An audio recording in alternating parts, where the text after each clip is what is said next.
Queek IS. Compose your dream.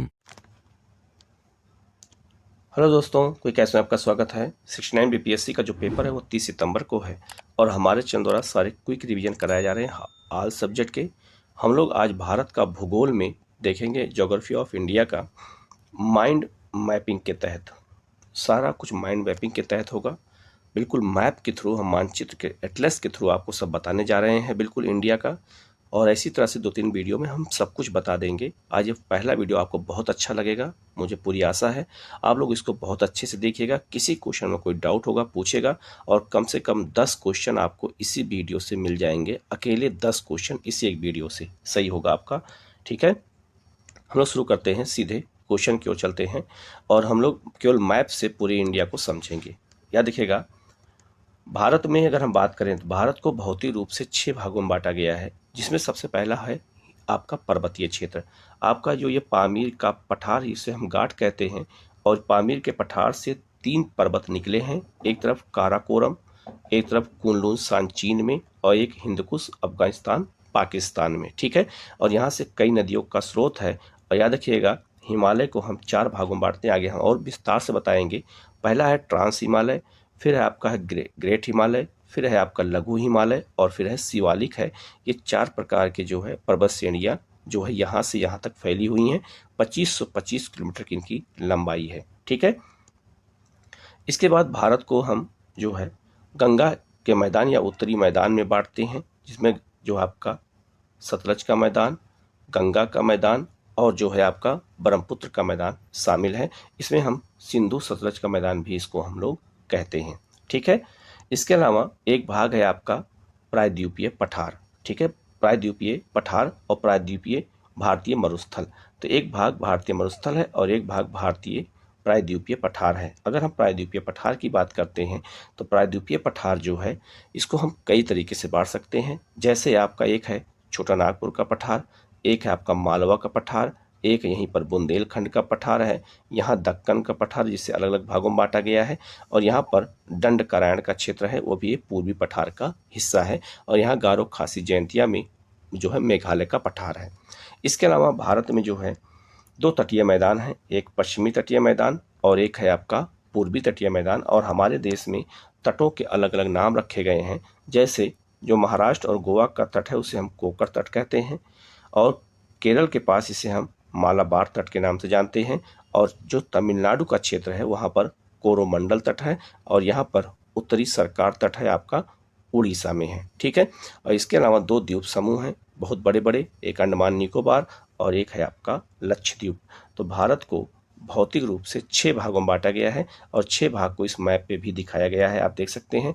Number 1 Himalaya, number 2 है आपका उत्तर का मैदान, नंबर 3 पर है दक्कन का पठार, नंबर 4 है भारतीय महामरुस्थल, ठीक है। नंबर 5 है आपका तटीय मैदान, और नंबर 6 पर है आपका द्वीप समूह। तो भारत को भौतिक रूप से 6 भागों में बांटा गया है। आप इनको अच्छे से देख लीजिएगा। अभी और विस्तार से जब हम बताएंगे चीज़ें आपको बहुत अच्छे से याद हो जाएंगी। अच्छा, इसके बाद आपसे कभी कभी एग्जाम में क्रम भी पूछा जाता है नदियों का, कि कौन कौन सी नदियाँ जो बंगाल की खाड़ी में गिरती हैं, प्रायद्वीपीय भारत की नदियाँ हैं, वो जो है क्रम बताइए। तो सबसे पहले अगर हम चलें तो महानदी, फिर गोदावरी, फिर कृष्णा, फिर कावेरी, ठीक है। तो इन नदियों का क्रम भी हमें अच्छे से याद रखने की ज़रूरत है। और भारत के दक्षिणी क्षेत्र को प्रायद्वीप कहते हैं, क्योंकि प्रायद्वीप उस क्षेत्र को कहा जाता है जो स्थल 3 तरफ से सागर से घिरा होता है, उसे हम प्रायद्वीप कहते हैं। तो भारत का जो दक्षिणी क्षेत्र है वो प्रायद्वीपीय भाग कहलाता है, ठीक है। आगे बढ़ते हैं हम लोग, हिमालय की उत्पत्ति कैसे होती है मैं यहाँ बता देता हूँ। पूरा डिटेल में हम लोग शुरू करेंगे, एकदम अच्छे से बताएंगे, जिससे आपके कोई भी क्वेश्चन छूटने ना पाए और आपका केवल रिवीजन अच्छे से हो जाए। यह है आपका यूरेशियाई प्लेट जो बिल्कुल स्थिर थी, और यह है भारतीय प्लेट जो उत्तर पूरब की ओर मूव करते हुए आ रही थी। यूरेशियाई प्लेट की नदियाँ और भारतीय प्लेट की नदियों के गिरने से वहाँ जो नदी का अवसाद था वहाँ जमा हो गया, जिसे और यहाँ पर यूरेशियाई प्लेट और इंडियन प्लेट के बीच में टिथिस सागर स्थित था, और सारा मलबा इसी में जमा हो गया, और मलबा जमा होने के कारण ही हिमालय की उत्पत्ति हुई है, और यहाँ पर हिमालय वलित रूप में उत्पन्न हुआ है। तो पूछा जाएगा कि हिमालय की उत्पत्ति कैसे हुई है, तो आप बताएंगे यूरेशियाई प्लेट से इंडियन प्लेट के टकराने से ही वलित पर्वत के रूप में हिमालय की उत्पत्ति हो गई है। तो सबसे पहले ट्रांस हिमालय, फिर ग्रेट हिमालय, फिर लघु हिमालय और फिर शिवालिक हिमालय की उत्पत्ति इसी से हुई है। यह है आपका, अगर भारत की बात करें तो भारत में याद रखिएगा, ये है आपका पामीर का पठार है, ये हिंदुकुश पर्वत श्रेणी है यहाँ पर, और यहीं पर सुलेमान और किरथर पहाड़ियाँ हैं जो पाकिस्तान में स्थित हैं, ठीक है। और यहाँ पर ये पूरा हिमालय है जो आपको यहाँ तक पहुँचा है आपका म्यांमार तक, और ये है आपका पूर्वोत्तर हिमालय, हिमालय का भाग माना जाता है। ये पूरा है आपका गंगा का मैदान, और ये पूरा है उत्तरी भारत का मैदान कहा जाता है, और यह आपका प्रायद्वीपीय पठारी भाग है। तो भारत को हमें जानने से, याद करने से पहले, पढ़ने से पहले हमें भारत की स्थिति के बारे में जानकारी होनी चाहिए, तभी हमें क्वेश्चन जल्दी याद होते हैं। आगे बढ़ते हैं। हिमालय की अगर हम बात करें तो हिमालय में सिंधु नदी याद रखिएगा मानसरोवर झील से निकलती है, और ये लद्दाख राज्य में बहती है, लद्दाख और जास्कर पर्वत श्रेणियों के बीच में, और गार्ज का निर्माण करती है। गार्ज का निर्माण करते हुए ये कहाँ गिरती है, तो ये गिर जाती है आपका अरब सागर में। और याद रखिएगा, जो आपका लद्दाख है, जो आपका जास्कर है और कैलाश पर्वत श्रेणी है, ये तीनों ट्रांस हिमालय का भाग माना जाता है। ये भी आपको याद रखना है, ठीक है। हम सारा जो है बिल्कुल माइंड मैपिंग की तरह बता रहे हैं, जिससे आपको क्वेश्चन जल्दी याद हो जाए। आगे काराकोरम में स्थित प्रमुख ग्लेशियर कौन है, ये आपसे पूछा जाएगा। तो याद रखिएगा, अब ये पूरा स्टेट लद्दाख कहलाता है, तो लद्दाख में ही सारे ग्लेशियर स्थित हैं, ये आपसे ये भी पूछा जाएगा, ठीक है। तो काराकोरम ट्रांस हिमालय का भाग है, और काराकोरम में कौन कौन से ग्लेशियर पाए जाते हैं, हिमनद पाए जाते हैं। तो अगर ये आपका वेस्ट है, और ये आपका ईस्ट है, और ये आपका वेस्ट है, ठीक है। तो सबसे अगर हम वेस्ट से ईस्ट की ओर चलते हैं तो सबसे पहले है बातूरा हिमनद, इसके बाद है हिस्पार्न हिमनद, इसके बाद है बियाफो है, इसके बाद बालतोरा है, और इसके बाद सियाचिन है। और याद रखिएगा, इन सब के क्रम आपको याद रखना, और सब लद्दाख में है। और सियाचिन ग्लेशियर भारत का सबसे लंबा और बड़ा ग्लेशियर है, और यह विश्व का सबसे ऊंचा युद्ध का मैदान भी है। तो ये बहुत ही महत्वपूर्ण है, इसको अच्छे से याद रखिएगा। आगे बढ़ते हैं। हिमालय पर्वत की बात करें तो हिमालय पर्वत को लंबवत रूप से 4 भागों में बांटा गया है, ठीक है। तो सबसे पहला है ट्रांस हिमालय, ट्रांस के बाद है आपका ग्रेट हिमालय, ग्रेट हिमालय के बाद लघु हिमालय, और सबसे लास्ट में है शिवालिक। तो अगर हम इसको नॉर्थ मान लेते हैं और ये साउथ मान लेते हैं, तो नॉर्थ में सबसे पहले ट्रांस है, फिर ग्रेट है, फिर लघु है, और फिर शिवालिक है। आपसे यह क्रम भी एग्जाम में पूछा जाएगा, इसलिए इसको बहुत अच्छे से याद करने की ज़रूरत है, और इसको हम अगर मैप के थ्रू देखेंगे तभी ये याद होता है। तो याद रखिएगा, और इन चारों हिमालय को अगर हम ऐसे बनाते हैं तो सबसे पहले ट्रांस हिमालय, फिर ग्रेट हिमालय, फिर लघु हिमालय, और फिर शिवालिक है। तो आपको ऐसे ही ऊंचाई के अनुसार अभी आगे और भी मैप आपको बहुत क्लियर से समझ में आएगा। आप यहाँ देख सकते हैं, जो हिमालय है, हिमालय में खास करके जो पश्चिमी हिमालय है, उसमें हिमालय में काराकोरम श्रेणी सबसे नॉर्थ में है। काराकोरम के बाद है आपका लद्दाख है, लद्दाख के बाद जास्कर है, जास्कर के बाद पीर पंजाल, और पीर पंजाल के बाद धौलाधर पर्वत श्रेणी है। तो ये 5 श्रेणियों को आप याद रखिएगा, बहुत ही महत्वपूर्ण है। इन 5 श्रेणियों को नॉर्थ से साउथ की ओर सजाया जाता है। तो अगर नॉर्थ से हम साउथ की ओर चलें या साउथ से नॉर्थ की ओर जाएं, तो हमें पहाड़ियों का क्रम याद रखना है। तो साउथ से अगर हम नॉर्थ की ओर जाते हैं, सबसे पहले धौलाधर पर्वत श्रेणी, फिर पीर पंजाल है, फिर आपका जास्कर है, फिर लद्दाख है, और फिर काराकोरम है।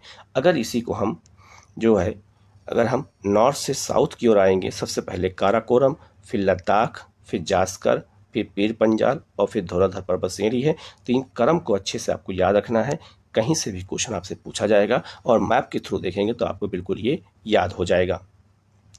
इसके बाद हम आते हैं ट्रांस हिमालय। तो ट्रांस हिमालय में 4 प्रमुख पर्वत श्रेणियाँ हैं। कौन कौन सी हैं? तो सबसे पहला है काराकोरम पर्वत श्रेणी, ये आप देख सकते हैं। और कैलाश पर्वत श्रेणी ये आपका कहाँ पर है? चाइना में है, तिब्बत के क्षेत्र में है, ठीक है। ऐसे हिंदू धर्म का पवित्र स्थान माना जाता है, भगवान शिव का निवास स्थान मानते हैं। तो कैलाश पर्वत श्रेणी पूछा जाएगा कहाँ पे है, तो चीन में है, और ये जो है ट्रांस हिमालय का भाग माना जाता है। इसके बाद है आपका लद्दाख पर्वत श्रेणी, और लद्दाख के बाद है आपका जास्कर पर्वत श्रेणी। तो ये 4 प्रमुख पर्वत श्रेणियाँ किस हिमालय का भाग माना जाता है? तो ये सब ट्रांस हिमालय का भाग माना जाता है, इसको अच्छे से याद रखिएगा। आगे बढ़ते हैं। आप यहाँ देख सकते हैं हिमालय का लंबवत विभाजन। तो ये अगर हम नॉर्थ मान लेते हैं और ये है आपका साउथ मान लेते हैं, ठीक है। आप यहाँ देखो, यहाँ लिखा भी है नॉर्थ और साउथ है, ठीक है, नॉर्थ है और ये साउथ है। तो सबसे पहले कुनलुनसान है जो चीन में है, फिर तिब्बत का पठार पड़ता है, फिर ट्रांस हिमालय, फिर ग्रेट हिमालय, फिर लघु हिमालय और फिर शिवालिक हिमालय। आप इन पर्वत श्रेणियों को देख सकते हैं और फिर इसी के बाद गंगा का मैदान पड़ जाता है और फिर प्रायद्वीपीय पठार पड़ता है। ठीक है, तो ये बहुत ही महत्वपूर्ण चीज़ें हैं जो मैंने बिल्कुल, और ये मैंने अपने हाथ से इस चीज़ को बनाया है। ठीक है, और जिससे आप लोगों को चीज़ें बहुत आसानी से याद हो जाएं। ठीक है, तो ये बहुत सी महत्वपूर्ण चीज़ें हैं, इनको बहुत अच्छे से आप लोग याद करने का, तभी आपको चीज़ें याद होंगी। और इनका क्रम भी आपसे कभी कभी एग्जाम में पूछा जाता है, तो आप क्रम भी आप अच्छे से इनको बता लें। ठीक है, आगे बढ़ते हैं। हिमालय का क्षैतिज विभाजन की बात करें या हिमालय का प्रादेशिक विभाजन की बात करें तो नदियों के आधार पर बांटा गया है। ये बहुत ही महत्वपूर्ण पॉइंट है, इसको याद रखिएगा, यहाँ से क्वेश्चन हमेशा आता है और इसी एक वीडियो से आपको 10 क्वेश्चन कम से कम एग्जाम में मिलेंगे। ठीक है, पहला है आपका, अगर पूछा जाए कि पंजाब या कश्मीर हिमालय किन दो नदियों के बीच में है, तो आप बताओगे सिंधु नदी और सतलज नदी के बीच में ही कौन सा हिमालय है, पंजाब या कश्मीर हिमालय है। ठीक है, दूसरा है आपका, पूछा जाएगा कि कुमायूं हिमालय किन दो नदियों के बीच में है, तो सतलज नदी और काली नदी के बीच में आपका कुमायूं हिमालय है, ये आपको बताना है। तीसरा पूछा जाएगा नेपाल हिमालय किसके बीच में है, तो काली नदी और तिस्ता नदी के बीच में नेपाल हिमालय है। और फिर पूछा जाएगा आपका असम या अरुणाचल हिमालय किन नदियों के बीच में है, तो तिस्ता नदी और ब्रह्मपुत्र नदी के बीच में आपका असम या अरुणाचल हिमालय है। और यहाँ से क्वेश्चन आता है तो गलत होने का चांस ज़्यादा होता है, क्यों, क्योंकि हम बहुत ज़्यादा ध्यान नहीं दे पाते हैं इसलिए। ठीक है, और ऐसे जब हम मैप के थ्रू याद करते हैं तो हमें ये चीज़ें अच्छी से याद हो जाती हैं। इसके बाद है भारत के प्रमुख पठारों की चर्चा करें तो भारत के प्रमुख पठार कौन कौन से हैं, तो ये छोटा नागपुर का पठार है जो कोयला उत्पादन के लिए प्रसिद्ध है। ये आपका बघेलखंड पठार है जो आपका एमपी में है। ये आपका दंडकारण्य छत्तीसगढ़ में पठार है, ये लोहे के लिए प्रसिद्ध है। मालवा का पठार ये आपका मध्य प्रदेश में है और ये बुंदेलखंड का पठार उत्तर प्रदेश और मध्य प्रदेश दोनों में है। तो ये भारत के प्रमुख पठार हैं। अब हम इनकी चर्चा करेंगे और ये पठार को हम मेघालय का पठार कहते हैं, तो हम सबकी एक एक करके चर्चा करेंगे। सबसे पहले हम मालवा पठार की बात करें। आपसे पूछा जाएगा कि मालवा पठार किन दो पर्वतों के बीच में स्थित है, तो आप बताओगे विंध्य पर्वतमाला, जिसे विंध्याचल कहते हैं, विंध्य पर्वतमाला और अरावली पर्वत पहाड़ी के बीच में जो है, अरावली पहाड़ी और विंध्य पर्वतमाला के बीच में ही मालवा का पठार स्थित है। आप ये लोकेशन अच्छे से देख सकते हैं। ठीक है, ये है और ये आपका है विंध्य और यह है अरावली, बीच में मालवा का पठार स्थित है। दूसरा, मालवा पठार की अगर हम बात करें तो यहाँ की प्रमुख नदी है आपकी चंबल नदी है और यहाँ की याद रखिएगा, यहाँ पर काली मिट्टी पाई जाती है और यहाँ पर गेहूं की खेती बहुत ज़्यादा होती है। मालवा का गेहूं बहुत फेमस माना जाता है। लेकिन मालवा का पठार केवल मध्य प्रदेश में स्थित नहीं है, मालवा का पठार जो है राजस्थान में और गुजरात तक भी ये फैला हुआ है, ये भी याद रखिएगा। तो मालवा पठार किन दो पहाड़ियों के बीच है, इन लोकेशन को अच्छे से याद कर लीजिएगा। नेक्स्ट है बुंदेलखंड का पठार। बुंदेलखंड का पठार ये उत्तर प्रदेश और मध्य प्रदेश की सीमा पर है और ये सूखा क्रस्ट क्षेत्र है। बुंदेलखंड का पठार ये भी जो है मध्य पठार का हिस्सा माना जाता है। नेक्स्ट है दक्कन का पठार और दक्कन के पठार में सबसे पहला है महाराष्ट्र का पठार। महाराष्ट्र का पठार ये यहाँ पर है और ये काली मिट्टी यहाँ पर पाई जाती है। ये लावा पठार से निर्मित है और यहाँ काली मिट्टी का क्षेत्र है। इस पठार का निर्माण कैसे हुआ है आप ये देख सकते हैं दूसरे मैप पे। यह है आपका धरातल है और धरातल के नीचे मैग्मा होता है। तो मैग्मा जो है आप ये देख सकते हैं, ये मैग्मा है और मैग्मा नीचे से जब धरातल के ऊपर आता है तो ये आकर के चारों तरफ फैल जाता है और जब ये फैलता है तो उससे जो है जल्दी ठंडा हो जाएगा और जब जल्दी ठंडा होगा तो उसे हम लावा का पठार कहते हैं। और इसीलिए लावा के पठार के ठंडा होने से ही बेसाल्ट चट्टान बनती है और बेसाल्ट चट्टान के ठंडा होने से, टूटने से काली मिट्टी का निर्माण होता है। तो महाराष्ट्र का पठार की उत्पत्ति इसी तरह से हुई है। इस मैप के थ्रू आप अच्छे से समझ सकते हैं। ठीक है, इसके बाद है मेघालय का पठार। मेघालय का पठार याद रखिएगा, एक जो है मेघालय का पठार और यह है छोटा नागपुर का पठार। तो छोटा नागपुर का पठार ये है और मेघालय का पठार ये है। तो छोटा नागपुर पठार और मेघालय के पठार के बीच में जो गैप है, इसी से गंगा नदी बहती है और इस गैप को मालदा गैप कहते हैं। तो आपसे पूछा जाएगा मालदा गैप किन दो पठारों के बीच में है, तो ये मेघालय और छोटा नागपुर के पठार के बीच में है। ठीक है, इस गैप को एक नाम और देते हैं, इस गैप को हम कहते हैं राजमहल राजमहल गारो हिल, गारो गैप भी कहा जाता है। क्यों? क्योंकि गारो यहाँ पर है और राजमहल यहाँ है, तो दोनों के बीच में गैप है, तो इसे हम मालदा गैप कहें, चाहे राजमहल और या फिर गारो गैप के नाम से पुकार सकते हैं। ठीक है। इसके अलावा दक्कन के पठार में, भारत के दक्कन के पठार में 3 पठार प्रमुख हैं। पहला है महाराष्ट्र का पठार जो काली मिट्टी से बना हुआ है, यहाँ पे कपास की खेती अधिक होती है। एक है तेलंगाना का पठार जहाँ पे अभ्रक का और यूरेनियम का उत्पादन होता है। एक है आपका कर्नाटक का पठार जहाँ लोहे का उत्पादन सबसे ज़्यादा किया जाता है। और तीनों पठार को हम दक्कन पठार का हिस्सा मानते हैं। इसके बाद हम बात करें मेघालय या शिलांग पठार की बात करें तो याद रखिएगा, मेघालय या शिलांग पठार एक ही पठार है, उसके 2 नाम हैं और यहाँ की प्रमुख 3 पहाड़ियाँ हैं। पहली पहाड़ी है गारो पहाड़ी, आप ये देख सकते हैं। दूसरी पहाड़ी है खासी पहाड़ी और तीसरी पहाड़ी है जयंतिया पहाड़ी। ये 3 पहाड़ियों से घिरा हुआ जो है मेघालय का पठार है और यहाँ ज़्यादा बादल पाए जाते हैं, इसलिए इसको मेघालय कहा जाता है। मेघालय पठार की सबसे ऊंची चोटी है नोकरेक, जो गारो पहाड़ी सबसे ऊंची चोटी है। इसे बायो रिजर्व भी घोषित किया गया है। और याद रखिएगा, खासी पहाड़ी में ही 2 गांव हैं, चेरापूंजी और मासीन राम हैं और यहाँ विश्व की सबसे अधिक वर्षा होती है। क्यों वर्षा होती है? क्योंकि जब मानसून आता है तो मानसून जब आता है यहाँ पर तो इन बादलों में फंस जाता है और ये बादल बिल्कुल चांद के आकार का है, तो यहाँ बादल फंस जाने से बादल निकल नहीं पाता है, इसलिए यहाँ अधिक वर्षा करता है। और यहाँ पर चेरापूंजी और मासीन राम में इसी कारण विश्व में सबसे अधिक वर्षा होती है। तो इस मैप के थ्रू आप चीज़ों को अच्छे से समझ सकते हैं। इसके बाद है कर्नाटक का पठार और कर्नाटक के पठार में मैसूर का पठार, बंगलुरु का पठार शामिल है और यहाँ लोहे का उत्पादन और सोने का उत्पादन सबसे ज़्यादा होता है।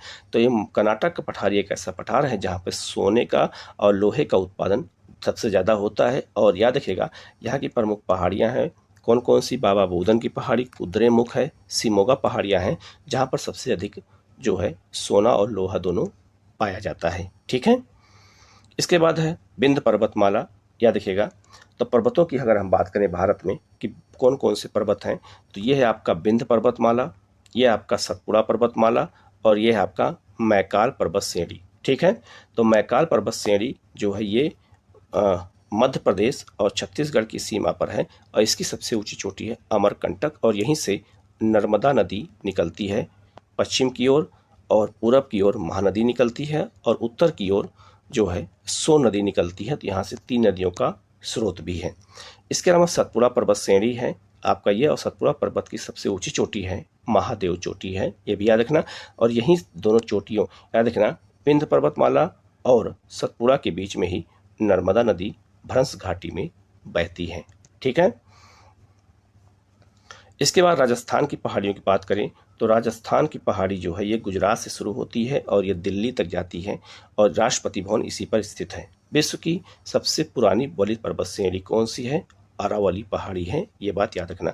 ये विश्व की सबसे पुरानी वलित पर्वत श्रेणी है और इसी का एक भाग है खैतरी पहाड़ी जहाँ तांबे का उत्पादन होता है और ये तांबे का उत्पादन आज से नहीं हो रहा है, यहाँ पर हो रहा है हड़प्पा काल से। और अरावली पहाड़ी सबसे ऊंची चोटी कौन सी है? तो अरावली पहाड़ी सबसे ऊंची चोटी है माउंट आबू और गुरु शिखर इसका सबसे ऊंची चोटी मानी जाती है, ये भी याद रखना। और यहाँ पर दिलवाड़ा का जैन मंदिर बनाया गया है माउंट आबू में। नेक्स्ट है गुजरात की पहाड़ियों चर्चा करें तो गुजरात की प्रमुख पहाड़ियाँ कौन कौन सी हैं? तो कच्छ के क्षेत्र में कच्छ की पहाड़ी है और यहीं पर धौला पर्वत माला है। ठीक है, गुजरात में। जबकि गुजरात के जो काठियावाड़ क्षेत्र है इसको हम काठियावाड़ क्षेत्र कहते हैं, सौराष्ट्र का क्षेत्र कहते हैं और यहाँ 4 प्रमुख पहाड़ियाँ हैं, अच्छे से याद रखिएगा। पहला है मांडो पहाड़ी गुजरात में, वर्धा पहाड़ी गुजरात में, गिरनार पहाड़ी गुजरात में और गिर पहाड़ी गुजरात में। तो याद रखना यही गिर पहाड़ी है जहाँ पर जो है एशियाई शेरों का राष्ट्रीय पार्क बनाया गया है। और याद रखना गिरनार पहाड़ी पर ही जो है चंद्रगुप्त ने सुदर्शन झील का निर्माण कराया था, उसकी जानकारी हमें जूनागढ़ अभिलेख से मिलती है। और गुजरात में एक है राजपीपला की पहाड़ी, ये भी गुजरात में है। तो गुजरात में ये सारी पहाड़ियों को याद रखिएगा, ये सारी पहाड़ियाँ आपसे एग्जाम में पूछा जाएगा कहाँ पर हैं। ठीक है। इसके बाद है पूर्वोत्तर भारत की पहाड़ियों पर हम चर्चा करें तो पूर्वोत्तर भारत में सबसे पहले अगर हम चलें तो मिजो पहाड़ी मिजोरम में है, पूर्वी मणिपुर पहाड़ी आपका ये मणिपुर में है, पटकाई बूम पहाड़ी अरुणाचल प्रदेश में है, मिसमी पहाड़ी अरुणाचल प्रदेश में है। तो मिसमी यहाँ जनजाति पाई जाती है इसलिए मिसमी पहाड़ी यहाँ पर है। आबोर पहाड़ी कहाँ है, ये भी अरुणाचल प्रदेश में है। मिरी पहाड़ियाँ, ये भी अरुणाचल प्रदेश में है। बोमडीला पहाड़ी, ये भी अरुणाचल प्रदेश में है। और डाफला पहाड़ी, ये भी अरुणाचल प्रदेश में है। तो ये सारी पहाड़ियाँ अरुणाचल प्रदेश में है और सब जनजातियों के नाम पर हैं। डाफला, मिसमी, आबोर, मिरी, बोमडीला, ये सब जनजातियाँ हैं और इन्हीं पहाड़ों पर निवास करती हैं, इसीलिए यहाँ पर इनका नाम यही पड़ गया है। ठीक है। इसके अलावा गारो, खासी, जयंतिया पहाड़ी हैं, ये तीनों मेघालय में है। और ये मिकिर पहाड़ी है, मिकिर पहाड़ी है। और ये कहाँ है, तो ये आसाम में है, स्थित है, याद रखना मिकिर पहाड़ी। ठीक है। तो ये पूर्वोत्तर की प्रमुख पहाड़ियाँ हैं, यहाँ से भी क्वेश्चन हमेशा आते हैं। नेक्स्ट है केरल और तमिलनाडु की पहाड़ियों चर्चा करें, तो ये बहुत ही महत्वपूर्ण है, आप यहाँ देख लीजिएगा। केरल, तमिलनाडु और कर्नाटक की सीमा पर नीलगिरी पहाड़ी है। नीलगिरी पहाड़ी सबसे ऊंची चोटी है, टोडा बेटा। और एक है आपका यहाँ पे अन्ना मलाई पहाड़ी, इसकी सबसे ऊंची चोटी है अनाईमुड़ी। ठीक है। तो याद रखिएगा, नीलगिरी और अन्नामलाई के बीच में यहीं पर पाल घाट दर्रा है। ठीक है। ये कौन सा दर्रा है, तो ये पाल घाट दर्रा है, याद रखिएगा। और यहीं पर जो है इसके साउथ में एक है इलायची पहाड़ी, जिसे हम कार्डमम पहाड़ी कहते हैं। और अन्नामलाई और कार्डमम पहाड़ी के बीच में यहीं पर सेनकोट्टई दर्रा स्थित है। इसके अलावा तमिलनाडु में 3 पहाड़ियाँ और हैं। एक है आपका सेवराय पहाड़ी, आप ये दे सकते हैं। ठीक है। तो पहला हो गया आपका सेवराय पहाड़ी, ये है आपका। एक है पालनी पहाड़ी, ये भी तमिलनाडु में है। और एक है आपका जवाड़ी पहाड़ी, ये भी तमिलनाडु में स्थित है। तो ये सब पहाड़ियाँ तमिलनाडु केरल की सीमा पर स्थित हैं, इनको अच्छे से याद कर लीजिएगा, अगर यहाँ से क्वेश्चन आए तो गलत ना होने पाए। ठीक है। इसके बाद है दक्षिणी भारत की प्रमुख पहाड़ियों की चर्चा करें, तो ये महाराष्ट्र में पहाड़ियाँ हैं। पश्चिमी घाट, महाराष्ट्र में पश्चिमी घाट है। महाराष्ट्र में महादेव पर्वत श्रेणी है, ये महाराष्ट्र में है। हरिश्चंद्र पहाड़ी भी महाराष्ट्र में है। अजंता पहाड़ी भी महाराष्ट्र में है। एलोरा पहाड़ी भी महाराष्ट्र में है। और बालाघाट पहाड़ी भी महाराष्ट्र में है। ये सब पहाड़ियाँ महाराष्ट्र में हैं और ये सबसे क्वेश्चन बार बार एग्जाम में आते हैं, तो इनको अगर आप लोकेशन देखे रहेंगे तो आपको ये अच्छे से याद हो जाएगा। आगे हम लोग अब नदियों की बात कर लेते हैं और शुरुआत करते हैं प्राचीन काल में नदियों के नाम से, और फिर भारत की सब नदियों के बारे में हम लोग बात करेंगे। ठीक है। झेलम को याद रखिएगा वैदिक काल में बितस्ता कहते थे, यहाँ से क्वेश्चन बिल्कुल फिक्स रहता है। चेनाब को अस्किनी कहते थे। राबी को परुष्णी कहते थे। ब्यास को बिपाशा कहते थे। सतलज को सुतुद्री कहते थे। गंडक को सदानीरा कहते थे। ये क्वेश्चन आया है। काबुल एक नदी है, अफगानिस्तान से आती है, उसे कुंभा कहा जाता था। एक कुर्रम है, उसे कुर्मू कहते थे। और गोमल को गोमती कहते थे। ये तीनों नदियां अफगानिस्तान में बहती हैं। घग्गर को दृष्टद्युति नदी कहते थे और स्वात को सुवस्तु नदी के नाम से जाना जाता था, याद रखना। ठीक है। आगे बढ़ते हैं, अब गंगा की बात कर लेते हैं। तो गंगा नदी कहाँ से निकलती है, तो गंगा नदी गंगोत्री से निकलती है, भागीरथी के नाम से। और ये जो है देवप्रयाग में अलकनंदा नदी के मिलने से गंगा नदी नाम पड़ जाता है। ठीक है। लेकिन यहाँ पर 5 प्रयाग हैं। कौन कौन से प्रयाग हैं? पहला है आपका देवप्रयाग। अगर हम साउथ से नॉर्थ की ओर चलते हैं, पहला देवप्रयाग है, दूसरा रुद्रप्रयाग है, तीसरा कर्णप्रयाग है, चौथा नंद प्रयाग है और 5वां विष्णु प्रयाग है। और हर प्रयाग के पास नदियाँ मिलती हैं। जैसे याद रखिएगा, इन सब नदियों का एक क्रम, एक कॉमन है, अलकनंदा।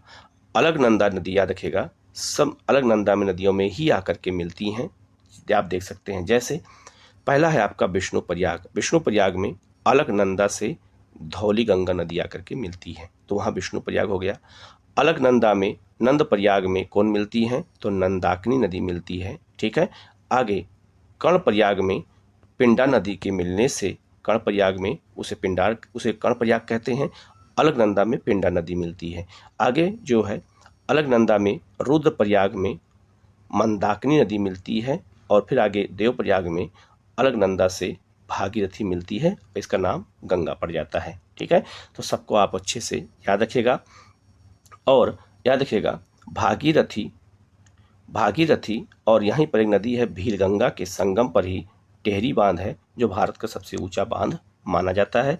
और ये भी याद रखिएगा, बद्रीनाथ से अलकनंदा निकलती है, केदारनाथ से मंदाकिनी निकलती है, और गंगोत्री से भागीरथी और यमुनोत्री से यमुना नदी निकलती है। तो सबके बारे में अच्छे से याद रखना है, ठीक है। और पांचों प्रयाग को भी याद रखना है, कहाँ कौन नदी मिलती है मैंने आपको बता दिया है।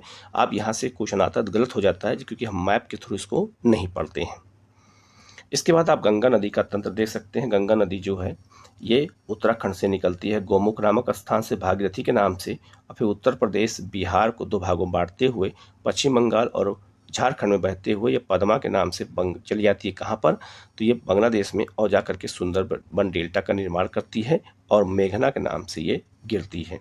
और इसमें बहुत सी नदियां हैं जो इसकी सब सहायक नदियां हैं। आप देख सकते हैं रामगंगा, गोमती, घाघरा, गंडक, कोसी, महानंदा, हुगली, सोन, टोंस, केन, बेतवा सब नदियां आकर के और यमुना सब मिल करके इतने बड़े अपवाह तंत्र का निर्माण करती हैं, ठीक है। गंगा की सहायक नदियों की बात करें तो गंगा याद रखिएगा, अगर मान लो गंगा नदी आप पहले इस मैप पे देख लीजिएगा, जिधर की ओर नदी बहती है उधर की ओर अपने आप को रखना है, वही जो हमारा दायां बायां होगा वही नदी का दायां बायां होगा। तो आप ये देख सकते हैं गंगा नदी है, तो गंगा नदी का ये क्षेत्र जो है गंगा नदी का बायां क्षेत्र है और ये नदी गंगा का दायां क्षेत्र है। तो जो नदियां बाईं तरफ से मिलती हैं उन्हें बाईं सहायक नदियां, और जो नदियां दाईं ओर से मिलती हैं उन्हें हम दाईं सहायक नदियां कहते हैं। इस तरह से क्वेश्चन आपसे पूछे जाएंगे। तो गंगा की सहायक नदियों की अगर हम बात करें तो गंगा की बाईं सहायक नदियां कौन कौन सी हैं? रामगंगा, गोमती, घाघरा, गंडक नदी, बूढ़ी गंडक, कोसी, महानंदा और ब्रह्मपुत्रा, ये सब जो है गंगा में बाईं तरफ से मिलती हैं। जबकि दाईं सहायक नदियों में अगर हम बात करें तो यमुना नदी, टोंस नदी, सोन नदी, पुनपुन नदी, फल्गु नदी, दामोदर नदी और अजय नदी, ये दाईं तरफ से गंगा में मिलती हैं। तो आप इसको टेबल अच्छे से देखेंगे तो आपको ये सब याद हो जाएगा और यही सबसे क्वेश्चन एग्जाम में पूछे जाते हैं, इसलिए माइंड मैपिंग के थ्रू हम लोग पढ़ेंगे। सिंधु नदी की बात करें तो सिंधु नदी की सहायक नदियाँ कौन कौन सी हैं? तो बाईं सहायक नदियाँ कौन सी हैं और दाईं सहायक नदियाँ कौन सी हैं? तो बाईं सहायक नदियों की अगर हम बात करते हैं तो बाईं सहायक नदियों में सतलज है, ब्यास है, राबी है, चेनाब है, झेलम है, जास्कर है, सोहन है, स्यांग है और सिगार नदी है। जबकि बाईं सहायक नदियों में श्योक, काबुल, कुर्रम, तोची, गोमल और गिलगित नदियां हैं। तो कुछ नदियों के आप नाम भी नहीं सुने होंगे और अगर ये क्वेश्चन एग्जाम में आ जाएंगे तो गलत हो जाएगा, इसलिए इसको अच्छे से देखने की ज़रूरत है। यह है आपका सिंधु नदी अपवाह तंत्र है, आप देख सकते हैं। तो सिंधु का ये दायां तट कहलाता है और ये सिंधु का बायां तट कहलाता है, ठीक है। और ये सिंधु नदी जो है कहाँ से निकलती है? तो ये तिब्बत से निकलती है, मानसरोवर झील से, और ये लद्दाख में बहते हुए और ये जो है पाकिस्तान में प्रवेश करके जा करके अरब सागर में गिर जाती है। तो ये सतलज, ब्यास, राबी, चेनाब, झेलम, ये सब नदियाँ करके कहाँ मिलती हैं? तो ये सब बाईं तरफ से झेलम में, सिंधु में मिल जाती हैं, इसीलिए इसको सिंधु अपवाह नदी तंत्र कहा जाता है। इसके बाद ब्रह्मपुत्र नदी है, तो ब्रह्मपुत्र नदी याद रखिएगा, ब्रह्मपुत्र कहाँ से निकलती है? तो ये भी मानसरोवर झील के पास से निकलती है और ये जो है चार अलग अलग क्षेत्रों में इसके चार अलग अलग नाम हैं। अगर इस एक मैप के थ्रू हम बात करते हैं तो आप ये मैप के थ्रू इसको देख सकते हैं कि तिब्बत से निकलती है सांगपो के नाम से, इसे अरुणाचल प्रदेश में कहते हैं दिहांग, और असम में इसको कहते हैं ब्रह्मपुत्रा, और बांग्लादेश में इसको कहते हैं जो है क्या? तो इसको बांग्लादेश में जमुना के नाम से जानते हैं। तो ब्रह्मपुत्र की दाईं सहायक नदियाँ कौन सी हैं और बाईं सहायक नदियाँ कौन कौन सी हैं, इसको हम देख लेते हैं। तो दाईं सहायक नदियों में सुबनसिरी है, कामेंग है, बेलासिरी है, मानस है, सनकोस है और तिस्ता है। और बाईं सहायक नदियों में दिहांग है, लोहित है, दीखू है, धनसिरी है और कापली नदी है। ये सब नदियां हैं और याद रखना ये सब पूछा जाता है कि ब्रह्मपुत्र की सहायक नदियां कौन कौन सी हैं। आप इनको देखे रहेंगे, 2-3 बार वीडियो को देखेंगे अच्छे से तो याद हो जाएगा। इसके बाद छोटा नागपुर पठार से निकलने वाली नदियाँ कौन कौन सी हैं? तो छोटा नागपुर के पठार से चारों दिशाओं में नदियाँ निकलती हैं। सबसे पहले अगर हम बात करें बिहार की ओर तो पुनपुन, फल्गु और क्यूल नदी निकलती है, जबकि स्वर्णरेखा नदी और दामोदर नदी और ये सब नदियाँ कहाँ निकलती हैं? ये पूरब की ओर निकलती हैं। और रूपनारायण नदी भी निकलती है झारखंड से होते हुए, और उत्तरी कोयल नदी निकलती है जो जाके सोन की सहायक नदी मानी जाती है। तो ये सब नदियाँ कहाँ से निकलती हैं? छोटा नागपुर के पठार से निकलती हैं। यह भी एग्जाम में आपसे क्वेश्चन पूछा जाएगा। इसके बाद है कावेरी की सहायक नदियों की बात करें तो कावेरी की दाईं और बाईं सहायक नदियों की बात करें तो बाईं सहायक नदियों में हेमावती, अर्कावती और सिमसा है, जबकि दाईं सहायक नदियों में भवानी, लक्ष्मण तीर्थ, काबिनी, तीर्था, अमरावती, मयार, नोइल और सुबर्णवती। ठीक है, तो ये सब नदियाँ कावेरी की सहायक नदियाँ हैं। और कावेरी नदी याद रखिएगा कर्नाटक में ब्रह्मगिरी की पहाड़ी से निकलती है और डेल्टा कहाँ बनाती है, बंगाल की खाड़ी में। ठीक है, इसके बाद है गोदावरी नदी। गोदावरी नदी को दक्षिण की जो है वृद्धगंगा कहते हैं या दक्षिण भारत की गंगा कहते हैं। इसकी बाईं सहायक नदियों की बात करें तो वर्धा, प्राणहिता, बेनगंगा, इंद्रावती, सबरी, पूर्णा और सिलीरू नदी हैं, जबकि दाईं सहायक नदियों में मोहेर, मंजीरा या मंजरा या परवर नदी है। ठीक है, तो गोदावरी जो है ये बहुत महत्वपूर्ण नदी मानी जाती है। ठीक है, आप जो है गोदावरी का अपवाह तंत्र ये दे सकते हैं। तो गोदावरी का जो ये वाला नदी है, तो इधर का जो क्षेत्र है वो बायां क्षेत्र है और ये दायां क्षेत्र है।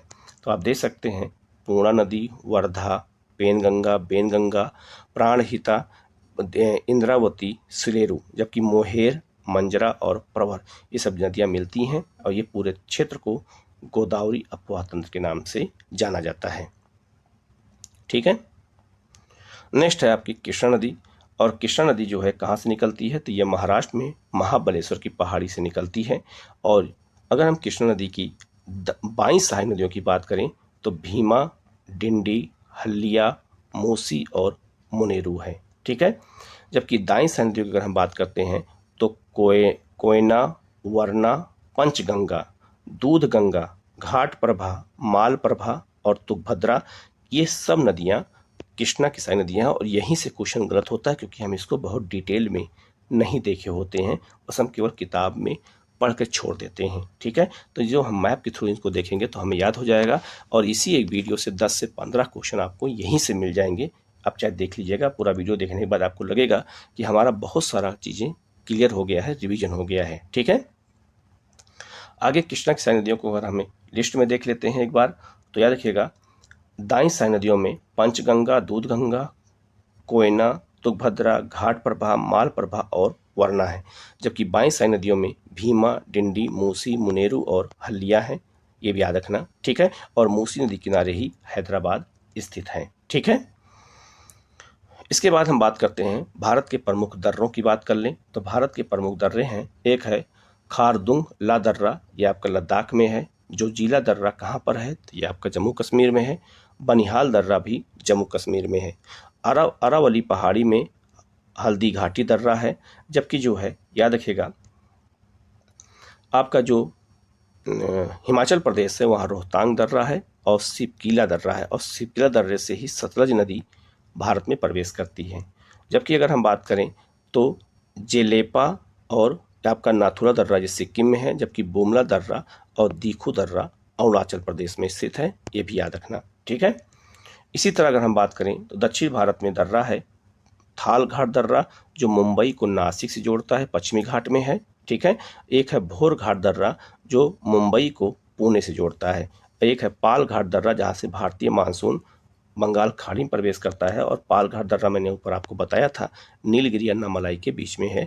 एक है सेनकोट्टे दर्रा जो अन्नामलाई और कार्डमम पहाड़ी के बीच में है, जो केरल और तमिलनाडु को जोड़ता है। ठीक है,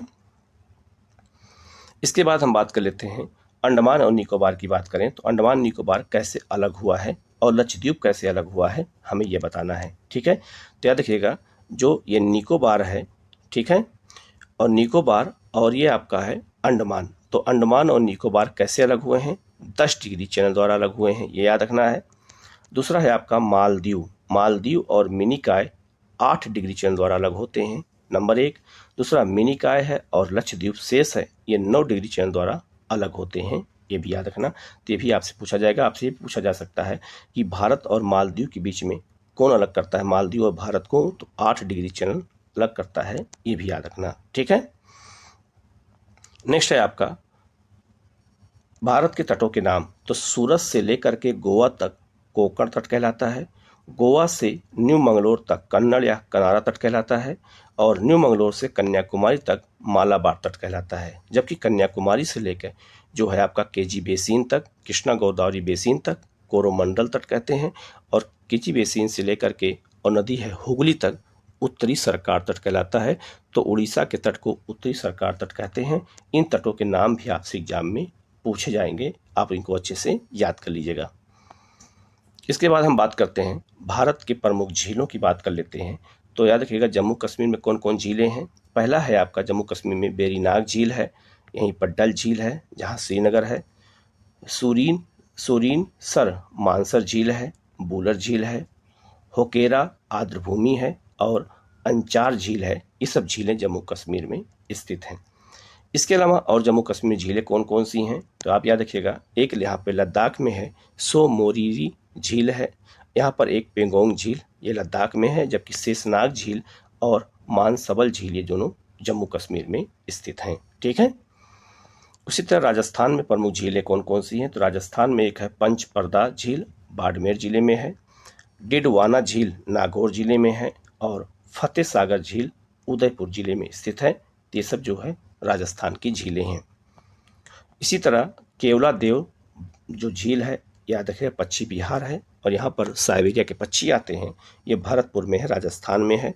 जबकि पुष्कर झील अजमेर में है और राजसमुंद झील जो है ये कहाँ पर है, तो ये जो है आपका याद रखिएगा राजसमंद जिले में है। और यहाँ पर एक ढेबर झील या जयसमंद झील है, ये उदयपुर जिले में स्थित है। तो ये राजस्थान की प्रमुख झीलें हैं, इनको अच्छे से एक बार जरूर देख के जाना है। और भी झीलें हैं वहाँ पर, जैसे है आपका सांभर झील, ये जयपुर और अजमेर नागौर जिले के मध्य स्थित है। 3 जिले में सांभर झील स्थित है, यह भी आपसे पूछा जा सकता है।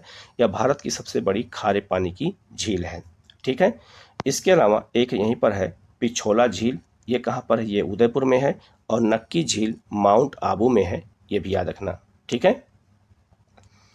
इसके बाद है आपका उत्तर प्रदेश की झीलें कौन कौन सी हैं, तो गोमती नदी झील से निकलती है कौन सी, फुल्लर झील। तो फुल्लर झील पीलीभीत में है और यहीं से गोमती नदी निकलती है। पार्वती अर्गा झील ये गोंडा जिले में है। सुरहा ताल झील बलिया जिले में है। गोविंद बल्लभ पंत सागर सोनभद्र जिले में है। और याद रखना ये भारत की सबसे बड़ी कृत्रिम झील है। ठीक है, यह लिखा हुआ है, ये भारत की सबसे बड़ी कृत्रिम झील है जो सोनभद्र जिले में स्थित है, गोविंद बल्लभ पंत के नाम पर है। इसके अलावा आंध्र प्रदेश और तेलंगाना झीलों की बात करें तो आंध्र प्रदेश और तेलंगाना की सीमा पर है नागा अर्जुन सागर बांध है, हुसैन सागर झील हैदराबाद में है। ठीक है। जबकि कोलेरू झील या एक आर्द्रभूमि है और ये कहाँ पर है, आंध्र प्रदेश में है। जबकि पुलिकट झील आंध्र प्रदेश और तमिलनाडु की सीमा पर है और पुलिकट झील में ही श्रीहरिकोटा नामक द्वीप है जहाँ से सैटेलाइट लॉन्च किए जाते हैं और यहीं से चंद्रयान भी लॉन्च किया गया था। ठीक है। आगे बढ़ते हैं, केरल की प्रमुख झीलों की बात करें तो केरल में एक है वेम्बनाड झील, यह भारत की सबसे लंबी झील है और यहीं पर अष्टमुद्री झील है जो कोल्लम जिले में है, केरल में है। ठीक है। तो ये केरल की 2 प्रमुख झीलें बहुत महत्वपूर्ण हैं, याद रखिएगा। इसके अलावा केरल की प्रमुख झीलों की बात करें तो यहाँ पर एक पेरियार झील है जो इडुक्की जिले में है और यहाँ एक संथानम कोट्टा झील है जो कोल्लम जिले में स्थित है, ये भी आपसे एग्जाम में पूछा जाएगा। इसके बाद है मध्य प्रदेश की झीलों की बात करें तो मध्य प्रदेश में कौन कौन झीलें हैं, तो मध्य प्रदेश में एक है आपका भोजताल झील है, एक है शाहपुरा झील है, एक है तवा जलाशय इटारसी में है और एक है लाखा बंजारा झील सागर जिले में स्थित है। ये कुछ मध्य प्रदेश की प्रमुख झीलें हैं। इसके बाद है आपका गुजरात की प्रमुख झीलों की बात करें तो एक यहाँ पे थोल झील है, मेहसाना जिले में है और नल सरोवर झील अहमदाबाद जिले में है और काकरिया झील या ताल भी कहाँ पर है, ये भी अहमदाबाद जिले में स्थित है। ठीक है। नेक्स्ट है आपका तमिलनाडु की प्रमुख झीलों की बात करें तो तमिलनाडु की प्रमुख झीलें कौन कौन सी हैं, तो याद रखिएगा तमिलनाडु में एक है उटी झील, ये आपका कहाँ पर, नीलगिरी जिला में है। एक है सोलावरम झील, ये तमिलनाडु में है। एक यहाँ पर लाल पहाड़िया झील है, पंजल झील, ये भी तमिलनाडु में है। कोडाई कनाल झील डिंडीगुल जिले में, ये भी तमिलनाडु में स्थित है। ये कुछ प्रमुख झीलें हैं, इनको याद रखना। इसी तरह से पूर्वोत्तर भारत की प्रमुख झीलें कौन कौन सी हैं, एक असम में झील है हफलोंग झील असम में है। दीपोर बील झील कामरूप जिला, ये भी असम में है। मणिपुर में लोकटक झील है और यहाँ पर केबुल लामजाओ राष्ट्रीय पार्क स्थित है, झूलता हुआ पार्क कहते हैं। और त्रिपुरा में रुद्र सागर झील स्थित है, ये भी याद रखना, ये भी सब क्वेश्चन में पूछा जाता है। इसके अलावा भारत की मिट्टी की बात कर लें तो भारत में जो है कितने प्रकार की मिट्टी पाई जाती है, तो भारत में मुख्य रूप से 6 प्रकार की मिट्टी पाई जाती है, वैसे 8 प्रकार की मिट्टी पाई जाती है। पहला है पर्वतीय मिट्टी, ये पर्वतीय क्षेत्र में पाई जाती है। जलोढ़ मिट्टी, जलोढ़ मृदा भारत के सबसे अधिक क्षेत्र में पाई जाती है, 43% क्षेत्र में, ठीक है। और एक है आपका मरुस्थलीय मिट्टी, एक है काली मिट्टी, आपका मालवा से लेकर के दक्कन के पठार तक है। लेटराइट मिट्टी वहाँ पाई जाती है जहाँ सबसे अधिक वर्षा होती है, पश्चिमी घाट पर और पूर्वोत्तर क्षेत्र में। और लाल पीली मिट्टी जो है आपका इस क्षेत्र में पाई जाती है जहाँ पर खनिज संसाधन ज़्यादा पाए जाते हैं। तो ये कुछ मिट्टियाँ हैं जिनके बारे में एग्जाम में आपसे पूछा जाएगा। जलोढ़ मिट्टी कहाँ कहाँ पाई जाती है आपसे पूछा जाएगा, तो जलोढ़ मिट्टी सतलज के मैदान से लेकर के गंगा और ब्रह्मपुत्र के मैदान तक पाई जाती है, ठीक है। और ये भारत की सबसे जलोढ़ मिट्टी है और ये 2 भागों में बांटी होती है, खादर और बांगर। महानदी का डेल्टा में जलोढ़ मिट्टी पाई जाती है। कृष्णा नदी के डेल्टा, कृष्णा गोदावरी के डेल्टा में भी जलोढ़ मिट्टी पाई जाती है और कावेरी के डेल्टा में भी जलोढ़ मिट्टी पाई जाती है। तो भारत में सबसे बड़ा मिट्टी का क्षेत्र कौन है, जलोढ़ मिट्टी का क्षेत्र है, इसीलिए मैंने अलग मैप पे दे दिया जिससे आपको ये याद रहे। इसी तरह भारत में काली मिट्टी कहाँ पाई जाती है, तो गुजरात में मालवा के पठार में, उत्तरी कर्नाटक में और महाराष्ट्र में कौन सी मिट्टी पाई जाती है, काली मिट्टी पाई जाती है। ये भी एग्जाम में आपसे पूछा जाएगा, ठीक है। तो ये प्रमुख भारत का ये पहला पार्ट है, मैंने आपको बिल्कुल मैप के थ्रू बताया है। किसी क्वेश्चन में कोई डाउट हो, कहीं कोई पॉइंट में डाउट कमेंट करके पूछ सकते हैं। वीडियो कैसा लगा कमेंट करके जरूर बताइएगा। वीडियो को शेयर कीजिएगा, इस चैनल को सब्सक्राइब कीजिएगा और इसी तरह की आपको रिवीजन क्लास आपको लगातार मिलती रहेगी और इसी एक वीडियो से कम 10 से 15 क्वेश्चन आपको यहीं से मिल जाएंगे, ठीक है। Okay, thank you.